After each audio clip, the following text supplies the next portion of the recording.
Саламатсыздар ма? Көпшіліктің сұрауымен мен бүгін сіздерге морозильнигімнің тоңазытқышымның ішін көрсететін боламын. Бұл біздің осы наурыз айына қалған заттарымыз. Барлығы бітуге аз қалды. Молынан жетті десем де болады. Мынаның бәрі тола болған. Ал мына жерде менде қолдың сүті, себебі менің кішкентай балам үнемі қолдың сүтін ішеді. Бұл жерде 30 литрге дейін сүтті сақтаймын. Міне осындай күйінде тұрады. Керек кезінде алып, пісіріп беремін. Осындай. Ал мынау полкада мен үнемі күнделікті қолданатын заттарды қоямын. Алу оңай болу үшін осылай тұрады. Одан бөлек менде фри, бағылманға арналған қамыр, сосын тағы да қамыр. Самсаға арналған қамыр екен, слоеный. Ал енді назар аударсаңыздар болады.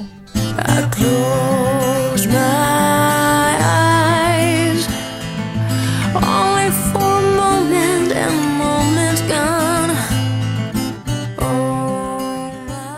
Ал енді жеке-жеке тоқталатын болсам, ең бірінші бізде бұл мынандай ыдыста тұрған құлпынай, одан кейін осындай малина бүтін күйінде тұрады.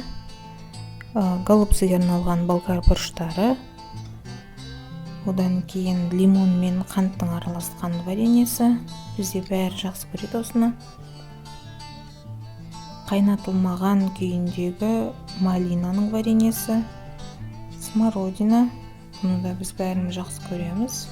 Одан кейін қызыл болгар бұрышы туралған фасоль, смородина, вишня, полугорький перец, бұл подливаларға өте күшті кетеді.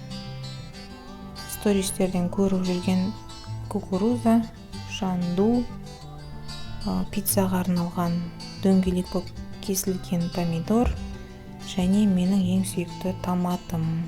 Бұл томатты мен осындай формада укроппен қосып қатырғанмын. Барлығы осы.